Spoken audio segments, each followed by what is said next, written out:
Right guys, this is episode 6 of Homie and the Dude walking podcast. This is a new thing we're going to try and do here and there. It's going to be something where we walk around and we film the podcast. We're mobile. We'll see how this goes. We're going to try not to run into people. Try not to fall into the harbor side, into the harbor itself. We're going to have some fun. Today's topics, we're diving into our preparation because we're actually going to be doing a new kind of show next week for a very special event that we're looking forward to. But this is in preparation for that. We're going to be doing a little predictions podcast right now for UFC 252. 251? 251, my apologies, 251. Yeah. Which is on July 12th on Fight Island. Fight Island? It's somewhere like on this little island near Abu Dhabi. It's Yaz Island, I believe it's called. Okay, there it is, Yaz Island. Yaz Island. And do you see the clips? Like that, there's some little like teasers. The actual octagon is going to be on the beach. I've seen photos of the octagon on the beach. Dana's already posting shit. Yeah. It's amazing. So that Wait, can really we just talk about that for a second? Yeah, go on. There's something like, there's an element to that that's really, really cheesy, but there's another element of like just beach fighting, you know, like just being like, I don't know, it's a little bit more primal than inside, inside like an auditorium or whatever. I think the whole beach fighting thing, I also have questions though, because I'm like, cool, do they have to wear slippers up to the beach? Because when they take their shoes off, it's going to be sandy. I hate that. The boys were like, they're going to put red carpets down and shit. I was like, but that then defeats the whole beach fight thing. It makes it less like, less of raw, a beach fight. I guess. Yeah. But yeah. So what about this? What about as a strategy? You just get sand on you, so that when you start grappling, the other guy's like, Jesus, dude. It's the counter to greasing. It's sanding. You actually counter greasing with sanding. Eddie Bravo, if you're listening, that's how you counter greasing, bro. You fucking sand your boys up. Yeah, get them in the rubber guard. Actually, I mean, that is like an alternative to the ankle braces that old school Eddie Bravo would profess to have those little like ankle wraps so that your rubber guard and your lockdowns would be like a little bit more tight. Yeah. Might be something. I don't disagree, but I don't think sand is the one. Just for cuts and stuff, it just doesn't seem, it's not good. Yeah. So, going into 251, it's, when I saw it got released, I know you and me pretty much messaged each other almost instantly as we both got the news. And we were both just like, holy fuck, this looks like it's going to be one of the best cards ever.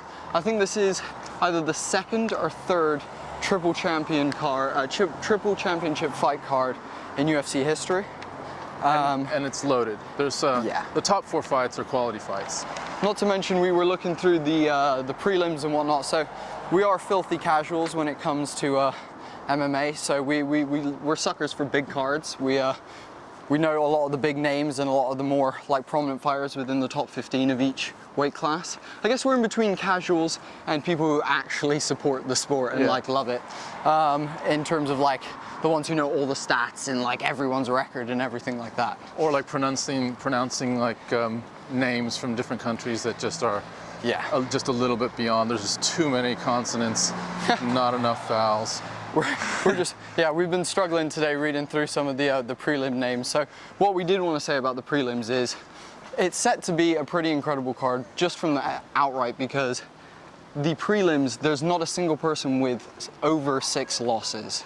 Yeah. We're looking at all the records for the whole card, and there's not a single person with over 6 losses.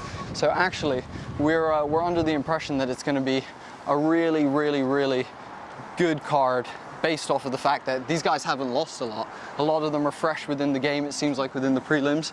But also a lot of them had like over 10 wins in a lot of cases. Yeah, and like 6 was the most losses. There was many, I think like next was 4, and there was so many that were 1 and 2 losses, like 10 and 1, 11 and 2. So it's a quality, like it's a younger selection of fighters, but they seem to have all had a pretty like distinguished MMA career, and this is a big time for them. Like this is they are in the prelim, but you win a prelim and then you're like the 5th fight on the main card, and then pretty soon you're like a name, and so for all of them it's a big thing. Yeah, so we're pumped for the prelim, just based off of records. Again, we're filthy casual, so we don't know all of the people. Let's cross over here. We're going to try and navigate this road right here. We got a big crossing right in front of us. So we're gonna try and navigate this while we talk to you Without guys. getting hit. Here we go. Nice. So basically, going on to the main card though. So Yeah. what is the first fight, Tom? Read it out. First fight is Amanda Ribas and Paige Van Zandt. Paige Van Zandt and Amanda Ribas. Now, this one's an interesting one for me. I've not really heard much about either of these two girls. I mean, I've heard their names. Yeah. I've not seen, I mean, here's the thing is with girls fights, if I'm honest, again, if it's not in the top echelon, I often will just see them in the prelims and forget about them unless they're absolute bangers, like, which is really wrong. But I do it with guys as well. It's just the truth is just those lower cards I forget, I think. Can I give you a theory? Yeah, go for it. So, and this is, I guess it is both with guys and girls, but I'm gonna make a statement that maybe might get me in trouble. But like, the top echelon girls, most of them have at least one outstanding weapon, right? So happens that Amanda Nunes has several. Amanda Nunes is all, well, then again, you say that, Valentina Shevchenko. Yeah, she's super Very well-rounded. But But so like is Wei Ling as well. Wei Ling, but like Durand May is great stand-up game. Yeah.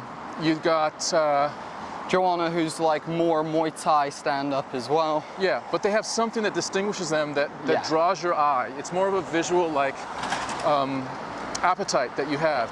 So with some of the lower ranked girls, they're completely outstandingly skilled, but they don't have anything that you're gonna be like off the edge of your seat saying, oh shit, this is going down. Like there's not huge amount of like striking. Yeah, we're gonna cross here. So we're now like getting close to the harbor side. Apologies if there's a lot of wind. We're trying to keep the wind minimized by just being, our theory is if you're closer to the water, there'll be less wind. I don't even know if that's true. I think there's wind coming off the water and not as well. I think because we're lower down, it's less windy, but also because we're near the water, it's just windy. Yeah, we were gonna go up to another place in Bristol, but that's like really, it's called Brandon Hill. But our theory was up top would be even windier. So anyway, So we're gonna go doing with this for you guys. With that fight as well, so what we know from it here, let me have a look at this. We wrote some notes, by the way, because Yeah. again, filthy casuals. Amanda Ribas with a record of 9-1 and Paige Van Zandt with 8-4. They've both, well, Paige has actually lost to some big names. Now it seems like when a big fight comes around, yeah. at least from what we've read from her record in the fights that we watched today, seems she struggles a little bit. So she's lost to Rose Namajunas, Tisha Torres, and Michelle Waterston. All of those girls are absolute badasses, and with their own right are in those like top echelon girls that would mess up most guys, you know? Yeah. So that's interesting that she's lost to those people. But they're both, from what we saw, Paige is a super strong wrestler who has mad takedown power as well as ridiculous ground and pound. She's bouncing girls' heads off of the canvas left, right, and center. But the truth is, we're not sure because on the other side, Amanda Ribas is a BJJ black belt and a judo black belt. So you got the classic submission versus ground and pound kind of way up, which will be very interesting. Yeah, and from what the little that we saw, there isn't like a clear advantage in a stand-up on either side that I saw. It looks like, you know, they're both skilled, but there's no one that has like drop down, like knockout power. Yeah, it'll be interesting to see. Like Paige, also like there's this other thing that Paige is probably trying to break out of being, you know, the really attractive UFC female fighter to the female fighter that can break into being like one of the top in her weight class. Yeah. And so this is an important fight for her. She's 8-4 right now, so yeah, it's a big one, I think. Yeah, because you start getting a name for yourself, which is either breaking through eventually or being a gatekeeper, because you just keep losing to the higher quality fighters, and then pretty soon they put you against anyone that's super talented, that's young, and your job is to have a name that they can beat to get to the next level. And I hope that's not what, I think that's what she's staring down the barrel of right now. She needs to win this fight. Yeah, I agree. Let's move on to the next one, I think. We got Jessica Andrade versus Rose Namajunas. I'll jump in first on this in terms of just so me and Tom, we've kind of held our predictions to ourselves. We wanted to talk about it live with you guys on air. Oh, we didn't predict for Paige and Predictions, I think Amanda Ribas is going to come out with a surprise win.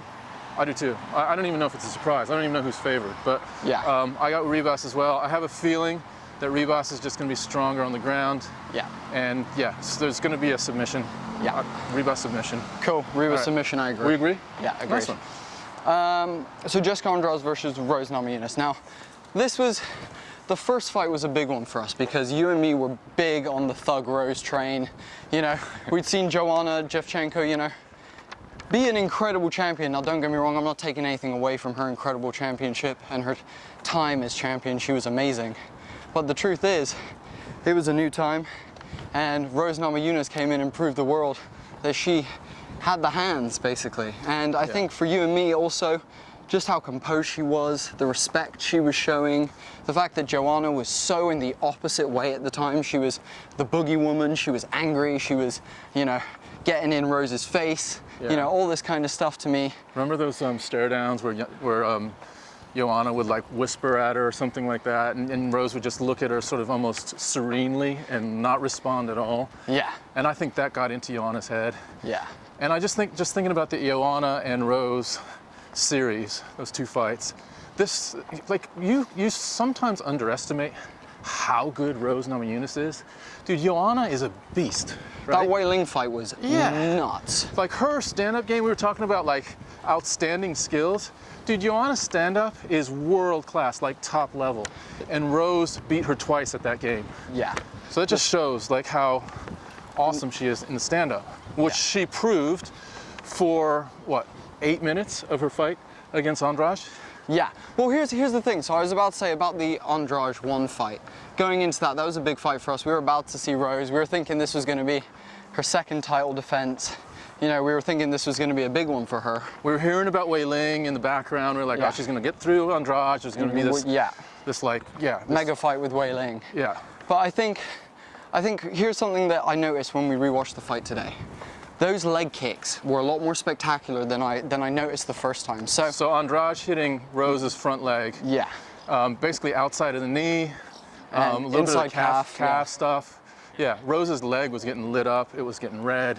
And really toward the end of that, so only the second round, she was just a little bit slower in her movement in the stand-up. Yeah. But she was still dropping bombs. Her hands are undeniably some of the best in that division. She has absolute bombs that fire at fucking torpedo speed, man. Like, she is an absolute badass. Dude, her counter lefts were just so on target, that fight. And yeah, it was just next level. Like, she definitely outclasses Andrade on the feet. And Andrade proved that she really doesn't belong maybe in the very, very top echelon in a stand-up game against Wei Ling as well. Yeah. So that's what Rose has. But obviously, so something that you and me talked about with that fight as well is, you know, again, watching it back today, we're listening to Dominic Cruz and the commentators being like, wow, Rose Namajunas' defense against this slam, this takedown is incredible. She's there doing a Kimura-like defense. And we watched it today. He was like, and there's no way that she can slam her when Rose has her in the Kimura standing. And we're like, oh, okay. Remember when we were watching? We're like, oh, shit, well, she's doing good. Yeah, we were like, genius move. And then Andrade picked her up and almost broke her neck with the slam and knocked her out and took the championship then. And it was a brutal one. I know you and me, like, there's times where we cheer when a fighter gets knocked out because we're so excited that our fighter won or whatever. But irregardless, sometimes, whoever the dude getting knocked out is, sometimes it's so bad that you and me take a moment where we breathe. Yeah. And we're like, whoa, that was not good. Yeah, like in real life, that was bad. Yeah, in real life, like, that was real big trouble for her and her possible later brain, usage. Yeah. And I think the truth is for Rose, yeah, I don't know. She hasn't fought for a while. And dude, you remember, like, after she lost, she disappeared for like months. Like, you didn't hear about Rose at all. And then there were whispers like she might be done. Like, she's 20, what is she, she's 26 maybe? Yeah. And yeah, I mean, you know, she's lost a few times, but she proved that she was, you know, at the very top of the division. But you get slammed like that, it changes you, man. You know, like, you start thinking about other things besides winning a fight when you're staring at, potential like paralysis and stuff. Yeah. Yeah, it must have been very heavy for her coming out of that. Just going back to the Kimura defense thing, we rewatched it and we actually did like a frame by frame watching it, and what we noticed is that Kimura defense was great, but then actually when the real slam came, the Kimura defense was the problem that meant that she landed on her head. We looked at it, and if she'd actually released the Kimura grip like pretty much a second or two while in the air with Andrade, she would have landed on her back and probably have been fine. Yeah. Which was kind of interesting, but at the end of the day, we're not experts. She was in the moment, feeling it. Her coaches were probably telling her the defense was good. But there you go, things happen. I think they prepared for it that way. I think that was their answer. Like, they were like, Andrade is going to take you down. This is how we're going to deal with it. And because she did it successfully in the first round, and she did it twice before the final like slam. Yeah. And it worked the first two times, but you noticed, I don't know if it was DC or Dominic Cruz said, in the corner after round one, Andrade's corner said, "We like you slamming her." Yeah, we like you picking that up and slamming her. Yeah, so they saw something as well. Maybe they knew that the Kimura defense, like executed wrongly, will end badly, and so that's how it turned out. Yeah, it was a brutal one, but I'm excited for this one. If they stand and bang, I think.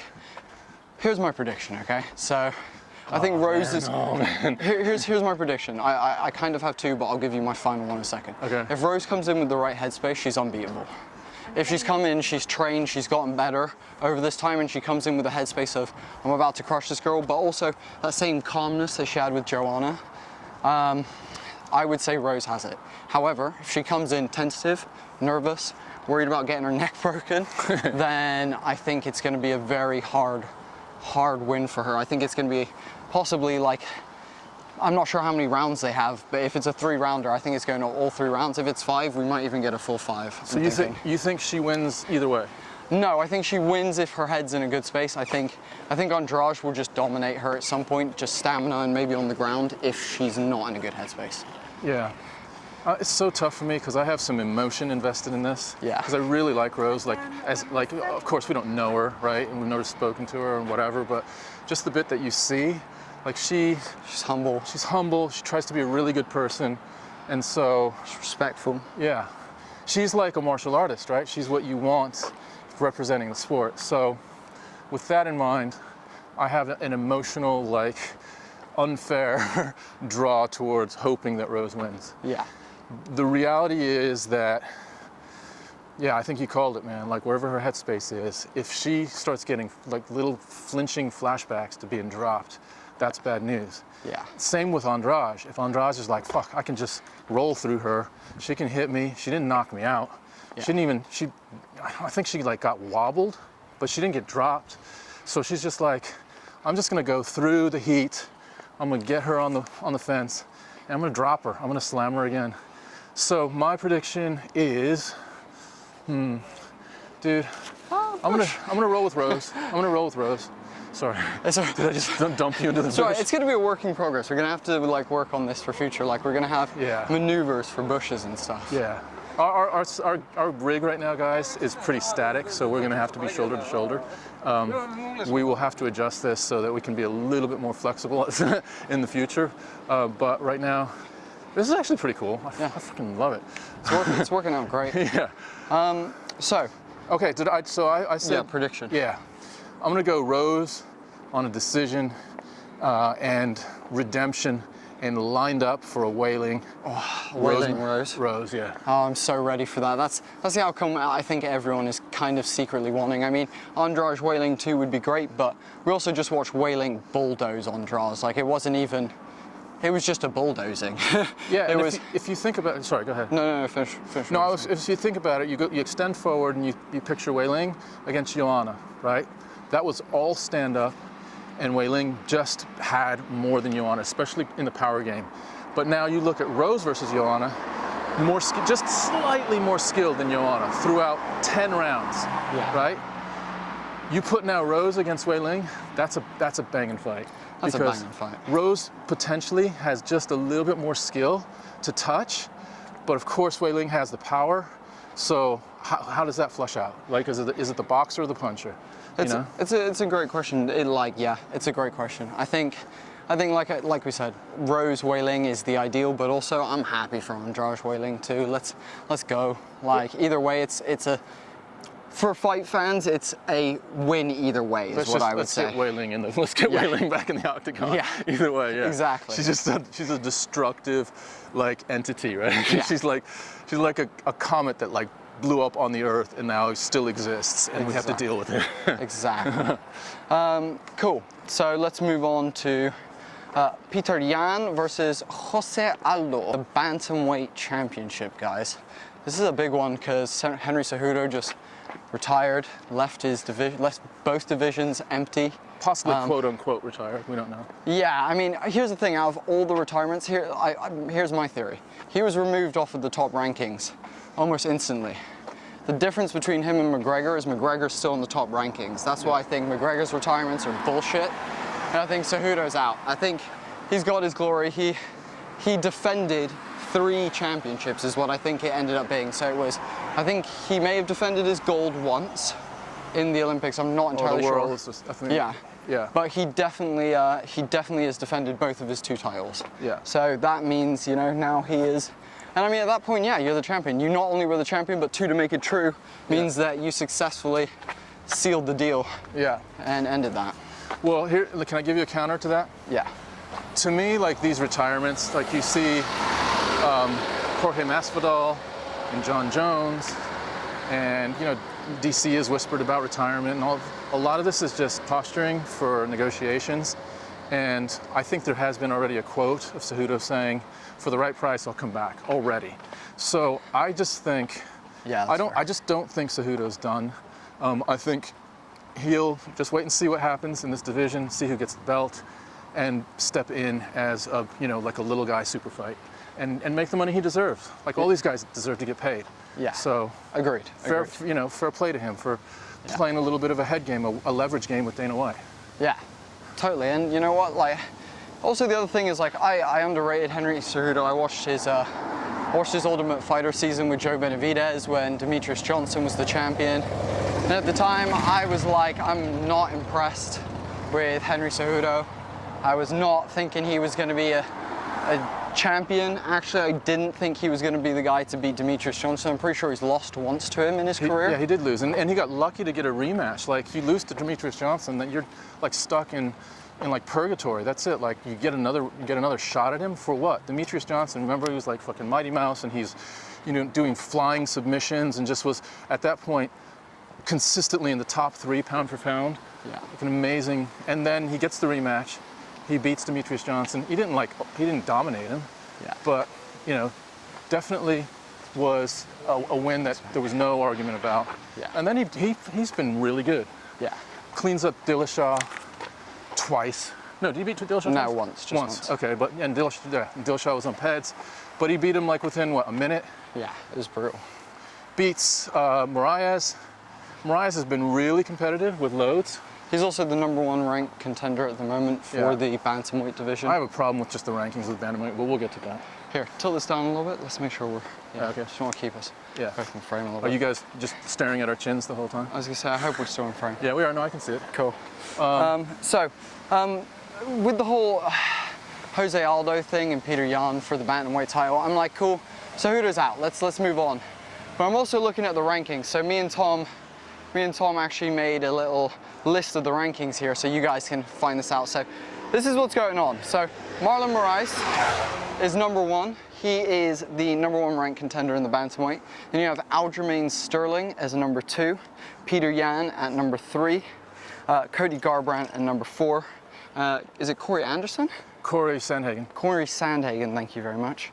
And at #5 with Jose Aldo at #6. Now, you and me both have sat and pondered this question a fucking lot, which is, why the fuck are either of these guys fighting for this belt right now? Like, I understand that Aljamain Sterling fought like 1 or 2 fight nights ago, or like the last fight night, so he's probably out. But like Marlon and Cody, like, cool, Yan I can appreciate, he's third contender, but Peter Yan's. Jose Aldo lost to Marlon. Like, why is he? He won the decision. It was you're right. It was a disputed decision, but he lost to. Who did Jose Aldo lose to? Well, so Yeah. Wait, no, I think you're right. I think he lost to Marlon Moraes. Yeah, he did lose. yeah, You're right. Yeah, I thought so. We turn here? I know, keep going. Yeah. Oh, it was controversial. Some people thought Aldo wins. So he loses to Marlon Moraes, right? And why and how is he now fighting for the championship, besides the fact that he has a name? Besides the fact that he is Jose Aldo, the ex-featherweight, is it flyweight or featherweight king? Like, don't get me wrong, cool. He's like, we looked at his record, and don't get me wrong, we've seen Aldo for a while. We've been watching UFC long enough that we've seen him fight quite a lot. The thing is with Aldo, he's 28-6. He's a bloody good fighter, but I think there's something that gets in his head that he's not just 100% sometimes. I think there's times where he's just a little bit off. And honestly, he's not one of my favorite fighters. I love him, I love his technique, I love his tenacity as well. Something during the Marlon Moraes fight was, they were just like saw blades going at each other. Yeah. Like, it was just absolute carnage. So I appreciate him for that. I appreciate him for his skill and what he's accomplished within the sport. But you do not currently, in my opinion, deserve to fight for this title. I think if anyone is deserving, it's either Aljamain Sterling or Cody Garbrandt, in my personal opinion. Don't get me wrong, further down the list is Sean O'Malley somewhere, and he'd be interesting at some point to get up into the higher echelon, but for now, that's kind of where I'm at. In terms of the fight prediction, let's talk about, I mean, you give me your opinion on that first, then we'll talk about the fight prediction. All right, so skills, watch a little bit of tape, and Aldo has he has a BJJ black belt, and pretty crazy ground game, and he has real confidence in his hands, which has proven a problem for him against Holloway twice, against Moraes, against fucking McGregor. So I think he's a little bit overconfident with his hands. And dude, Jan is a fucking killer. That's true. Jan has abs. That's the other thing is Jan's interesting because again, we kind of were like, why is he getting this fight? The only big name that he's really beaten is California Kid, Uriah Faber. And we're like, cool, so he's a big name, but he's also an old dude at this point. Like, he's come out of retirement for a fight, lost, and is like, oh yeah, I'm going back to retirement.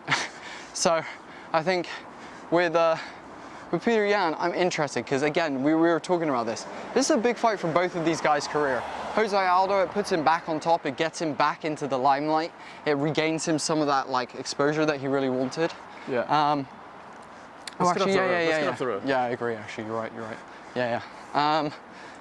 But also for Peter Yan, dude, this is his second big fight with a big name, and this dude is a big fucking name. Like, it's a championship. It's a championship fight, it's for a belt at the end of the day, so I think it's gonna be a case of we are gonna see an absolute brawl. I think my prediction, Peter Yan's gonna fucking knock him out.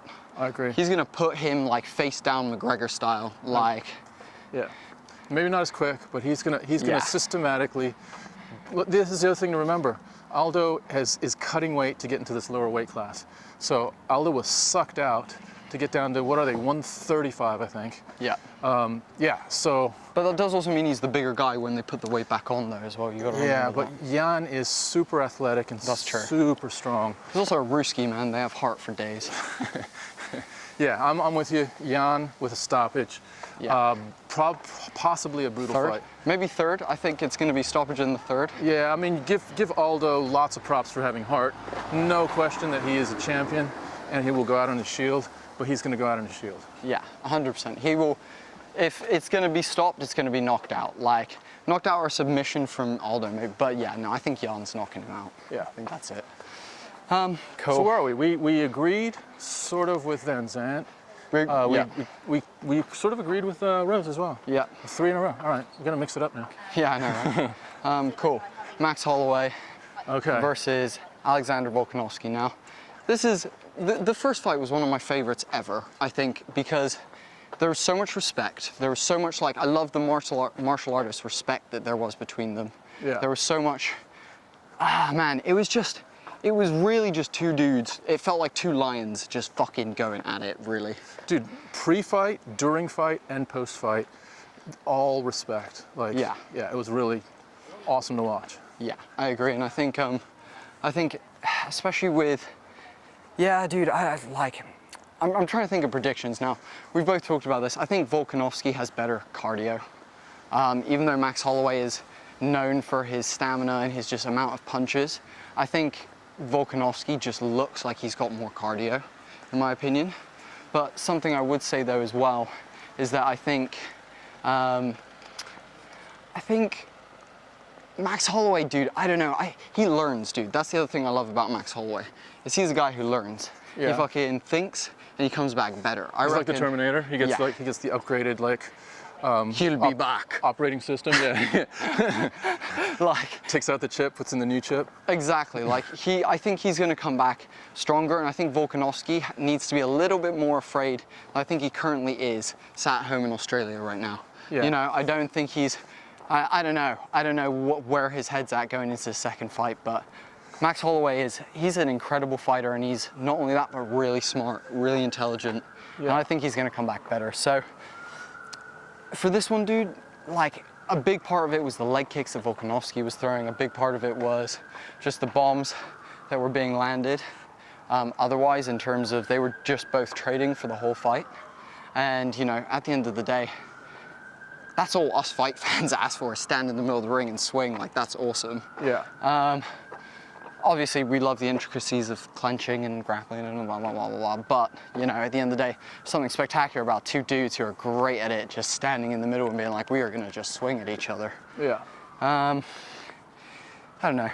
What are your thoughts on Holloway, Volkanovski? So there's a couple things that come to mind. The first is, what does Holloway do differently? What can he do differently to change this fight? This fight is not going to go on the ground. And if it does, it's going to get back up pretty quick. So so that's the first thing. I don't see Holloway being able to implement a game plan that, he might have different tactics, but the bottom line is we're going to have to just stand here and see who's better skilled in our stand-up. And so comes to the second point, which is Volkanovski comes from this gym in New Zealand that has Adesanya and Dan Hooker, and they there's a known sort of acceptance that gym is slightly next level on just its stand-up tactics. There's a lot of feints, a lot of just nuanced combinations, a lot of traps, a lot of ways that they are able to just beat people systematically on the feet.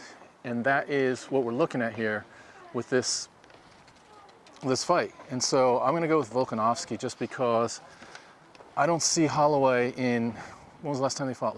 6 months ago, something like that? Yeah, it was when I was in Japan. Yeah, okay, you were in Japan. We were watching it from afar, remember that? Yeah. I don't see Holloway being able to change that. So I go with Volkanovski, same stuff. And this is what I hope doesn't happen. We talked about this a little bit, in that fighters sometimes get old sort of quickly in front of your eyes. It's kind of sad to see. But Max Holloway's young. He's only 28, I think we said. But he has had some wars. Max Holloway's strategy is basically, let's throw. I know that I'm going to get hit, but I'm going to hit you slightly more and slightly better than you're going to hit me. And at the end, I'm going to win the fight. I may even stop you. Yeah. That has been his plan, and it's been wildly entertaining to watch, but it's been devastating on his brain. And I just hope the dude doesn't... drop your peg a little bit, just lower Sure. on your hip. There you go. That's the one, dude. Okay. There we go. Have we been off? Have we been Yeah. crooked for a while? That's the one right Okay. there. Yeah, so I just hope Holloway, can just manage his own health and know where he is in the whole continuum of being a fighter. Mm-hmm. And I don't want that dude to be, the dude that's sitting at the end of a bar and can't put two words together. Lovely, old lady in that car. That's what I'm smelling. So.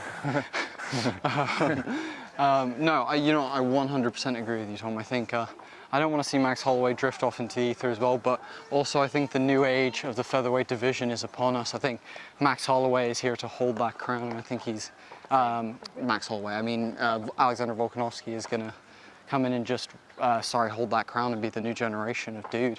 Yeah, and I don't know, I don't know who beats him. No. Yeah, so I've got Volkanovski. Either, if I were to pick, I have to pick decision, but very similar to last time, maybe a little bit more of an ass kicking. My hope is I kind of want to see one of them throw something hard enough that the other one goes down.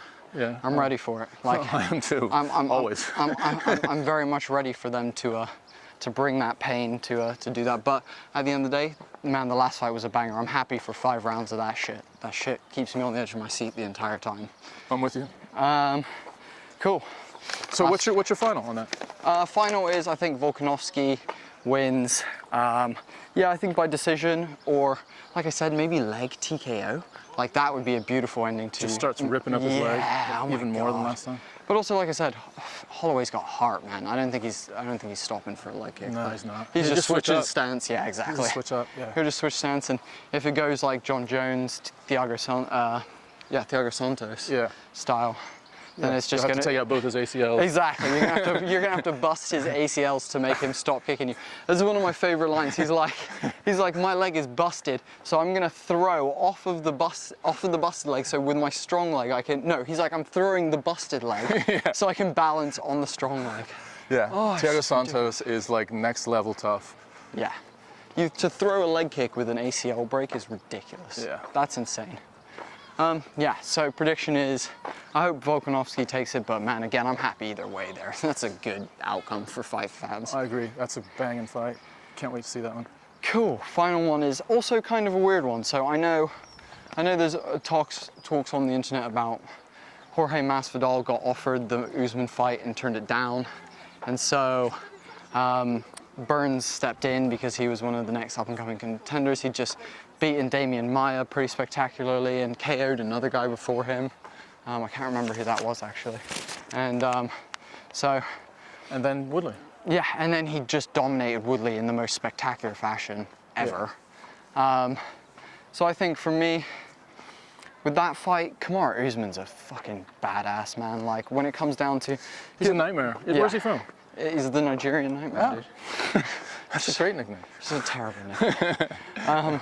But I think, yeah, dude. I think I understand why Burns has got the fight, but I'm also still questioning it a little bit. I'm also like, this is another weird one, like the Peter Yan Jose Aldo one. Like where this guy has really come out of nowhere. Yeah. How did he get leap? And by the way, he just fought like, I don't know, 6 weeks ago. Again, to be fair, he did dominate Tyron Woodley. If it wasn't like as bad a domination on Woodley, because Woodley's a big name at the end of the day. Yeah. He is a big name. Yeah. So, that's fair enough. I think, here's the thing is, I've seen Usman, for some reason, I almost just write off his fights. I'm almost like this, like I'm gonna watch it because it's Usman, but I'm also like, I don't even wanna make prediction because I'm pretty sure he's gonna win. Like, his wrestling is unbelievable. I think he was the first person to ever take down Tyron Woodley. And I think Gilbert was maybe the second. And he took him down repeatedly and kept him down, and just power ground game on Tyron Woodley, who's an all-American wrestler. Just confirming, Gilbert was the one who powered him, not Usman. You don't think Usman was dominant against Woodley on the ground? He was dominant in the clench and against the cage. There wasn't much groundwork from those two. No, I don't mean like he was pounding, but I mean like he would just like take him down and just have him pressed, and Woodley would just be like looking up, being like, what is this? Yeah. Like, I don't even know what I signed up for. Yeah, but you're right. There wasn't a lot of damage being. Not even damage. Like I just don't remember the ground being on the ground that much for the Usman Woodley fight. I remember it being like a bit of touch and go stand up for a lot of it, and then, like I said, I think there's a lot of more clench work if I remember, like a lot of up against the cage shit. But Yeah. fucking foggy, to be honest with you. In my opinion, here's what I think happens. I think Gilbert Burns is a straight badass from what we watch. He's a second-degree black belt. Like we were watching a clip earlier, and he has someone's back. He straight transitions out of back control into an armbar by passing his leg over the top and sweeping it in with like using his hook up onto the locking in that armbar position. And to me, the first thing I said to Tom is, "Wow, you got to be real confident in your jiu-jitsu game to give up back control, which is widely considered the best place to have someone in terms of performing a rear naked choke submission, especially if you've got a body triangle and things like that going on." Yeah. So I think, honestly, like, if they go to the ground, Usman might be in trouble with submissions. But I think if they stay on the feet, I think Usman knocks him out, actually. Yeah, there's like Usman, to your point, I think it's an awesome point, which is Usman is next level tough and next level like self-belief. Like we saw it with the Colby Covington fight. Dude, that was just an incredible, it was a savage fight, right? And Usman was getting clipped. Like Covington Was really yeah. competed, right? Yeah. And Usman was just like, you could tell at some point he was like, I'm not losing tonight. He's like, I'm biting just, down on the mouthpiece yeah. and that's it. I don't care. Just yeah. not gonna lose. Yeah. And that level of self-belief and just raw Determination. like, yeah, and just like toughness, I think is just a little bit more than anyone that I've seen in that division. Maybe like, I don't know if anyone comes to mind that's like that. Yeah. So I just want to see those guys on the ground. I want to see what happens. I agree. I think that's where the true beauty of that fight is going to happen. I think there'll be some good stand-up, I reckon. I reckon they're probably going to throw bombs with each other. But I'm also thinking, if it does go to the ground, that's where we're really going to see one of the most beautiful fights that we've seen all year. In terms of just pure technical shit going on. Like, that's going to be super technical clench work, super technical grappling and wrestling, as well as also, if it gets into submission territory, you know, that's going to be even more technical with Gilbert Burns rolling with you. Yeah. So I think this is kind of like where we may, to be so bold is to say it, we may separate ourselves from casuals just a little bit in that we really do appreciate the ground game, where most casuals just want to see a knockout. Yeah. Usually standing. We absolutely, especially if it's like a BJJ, like just like real subtle moves or just power versus technique, down on the ground, even clinching, like little things they're doing, underhooks or just foot position, or like getting ready to toss someone in a judo throw, like just these little tiny things we get so buzzed on. And so this has the potential for a lot of that. Yeah. And I'm super intrigued by watching a second degree black belt. I don't know if there's another one that exists in the UFC. Super rare. Like there's definitely coaches, there's teachers, of course, in Brazil and scattered across America. But to be a competing second degree BJJ black belt, dude, he's next level. Yeah, like further than next level. Yeah, like we were talking about that, you know, what we kind of learned when we did a little bit of BJJ was that the process usually it can take like, well, any amount of time based on who your master is. Like, I know some people do it in a lot less time and a lot more time, but on average, they say about 10 years to get to a black belt. Yeah. And you're like, to get to a second dan, what do you have to do to go from, because again, I was saying to Tom, a lot of people will be a black belt and choose to hone and perfect their craft within, you know, whatever their style is within the BJJ world, you know, whether that be leg locks or, guard game or mount, whatever their moves are, you know. It gets a lot more serious if you're trying to still improve at black belt. If you're like, yeah, I want to get better rather than refine. I'm here to just keep getting my next belt. Like, it's a whole mentality as well. Like for everyone, not everyone, but let's say like the 99% of people that do BJJ dream about being a black belt. And once you get to being a black belt, you have literally like summited Everest. Like there is nothing else for most people. Dude, for this guy to be like, that's awesome, I'm going for this again. Like that's just like a mindset. Just cross onto the pavement. That is like very rare. And like we said, across America and across the world, there are hundreds of BJJ black belts. If you now look at the ratio of BJJ black belts versus second degree black belts, it's like maybe 1% or less of black belts are second degree. Because most people are like, I'm good. I'm a fucking BJJ black belt. I'm a badass. Right? Exactly, yeah. And in a lot of cases as well, people get to black belt and then they often go, cool, well, I'm gonna branch out. Like, especially if they win like ADCC gold, or they win like, it depends where your kind of headspace is at with traditional versus new school. If you win an EBI championship or something like that, you know, that's big shit. This is like big stuff happening within the UFC, and you know, this guy is serious. You know, he's won big competitions Brazilian Jiu-Jitsu wise. So if this goes to the ground, Usman is also, I think, world champion wrestler, like absolutely incredible wrestler. Yeah. But I would say the the thing is that I'm really, really looking forward to is, like we said, those transitions, the beauty between what we're about to see those two men hopefully do on the ground. However, it's also one of those ones, like Colby Covington was also known as this wrestling, I guess, prodigy. Yeah. And Division 1 wrestler against a D3 or D2 wrestler with Usman. He was like giving Usman shit the whole time. And they didn't take not a single takedown the entire fight. Not even, I think there was maybe one attempt by Colby after I was gonna say after he got doinked, like Usman, I think threw like a heavy right and just put him down at one point. And at that point he starts shooting for takedowns because he's, you know, safety shit, survival. Yeah. But man, I'm ready, dude. 3 championships, 1 like 2 ex-champions rematching, fighting for #1 contender position, possibly. Yeah. Fuck, we've got a hell of a night ahead of us, and we do have a little surprise for you guys. We'll let you in on that as we actually get closer. I don't even know what the surprise is. The surprise is from me as well. The surprise is one that I haven't even told Tom about. Can I just say one more thing about Usman? Yeah, go. So there's something about being at the big dance multiple times, and Usman has been there now with Woodley and with Covington. If you remember the shitstorm that he went through with Covington, I mean, like it was along racial lines.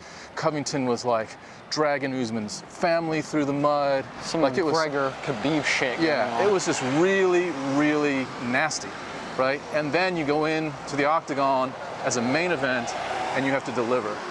That's like next level experience. And Burns, Burns. So Burns and Woodley headlined a UFC fight night, which okay, fair enough. But it ain't a pay-per-view. So let's just see how Burns responds to being truly like in the bright lights. Yeah, I'm ready, dude. I'm ready. I think we both said this is one of the cards we've most been excited for ever. Yeah. Wait, we didn't even predict. Who do you got? Burns, Usman. I have Usman if they go the distance, Usman wins by decision. Just based off of if you're not beating the champ, you're not the champ. I think will be my thing. Unless it's 5 rounds of complete domination from Gilbert. Wow. Other than that, if it goes to the ground though, and it like submission territory happens, there's a chance, dude. There's definitely room for him to get submitted. So I'm still gonna go decision, 5 rounds. Usman wins by not unanimous, split. Okay. I mean, it's like if you're gonna root against Usman to possibly lose his belt, this might be the one to do it. That's a good point. That's a really good point. But it's just bad form to root against Usman at this point. You're just a fool if you're putting bets against this man. You got some problems. So with that in mind, I'm gonna go Usman as well. He's gonna get it done. I'll say 5 rounds as well because I give Burns like serious props for his game. Yeah. Usman in, you said split. I'll say Usman in the unanimous just to break it up a little bit. Nice. Okay. I think it'll be an interesting one. Obviously, we'll do the fight night recap, and we'll let you in to next week's little surprise when it comes around, guys. I'll let you know when I know. Tom will post on the Facebook when he knows. Thanks for watching. This has been a really fun one. I hope you like this new format. I think we may have botched the filming for like half of this, but I think we've got it on lock now, so we'll see what happens on the next one. Yeah, we'll pick another day that might be just a little bit less cloudy. Well, maybe cloudy, windy, but also maybe a route that doesn't have as much sort of ambient noise like we're hearing right now. Like the cars that are going past us right now. Yeah. We apologize for this. But we thought it would be interesting. We thought it'd be different, and so why not? Yeah. And it was fun. It was super fun. Yeah, let us know what you think of this style, if you like this style of podcast. I agree, yeah, like send us some feedback, like not just the style, but like stuff that you haven't seen that you're like, oh, but by the way, we don't have much budget, so it's not like, oh, guys, do a podcast like up in the space, you know. Yeah. Where the fuck is the space dome? Yeah, like keep in mind that our budget is basically this. Yeah. We're holding a tripod right now. Yeah. Not to give away like trade secrets, but we're legitimately holding a tripod right now. We've made a gimbal out of a tripod. It's yeah. My low budget filmmaking experience coming into play a little bit. 10 points for creativity. We'll see how smooth it is and see if we can smooth it out in post as well. But yeah, no, guys, thanks a lot for supporting us. And yeah, this is super fun. That's one reason why we do this shit, is because we want to have fun and we want you guys to come along for the journey. So I hope you are. And yeah, so like all the things, right? Like, comment, Subscribe, share. Subscribe on YouTube and follow on Facebook. We need to creep up into the higher echelon of all that just to start unlocking stuff.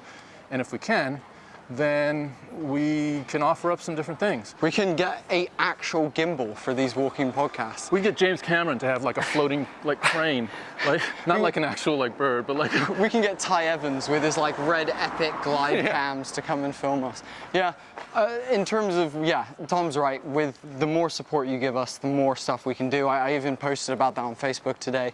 You know, the more support we have, the more we can do for you guys. We can raise our budget, we can get bigger guests, we can do more centralized podcasts, whatever it may be, guys. Maybe even have a home, like a clubhouse. Studio at some point would be nice. That would be awesome. But yeah, we are where we are, and we really appreciate all you guys tuning in.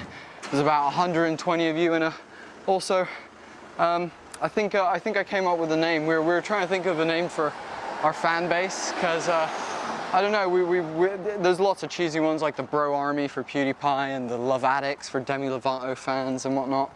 And we thought, I don't know, I was thinking, La Familia. It's a classic one for you and me that resonates with us, and I think it'd be cool to have you guys as our familia. And it has slightly underworld mob undertones. So like, I don't even know why that would be important to me, but that's a winner for you. That's something that's a winner. It's on the win list.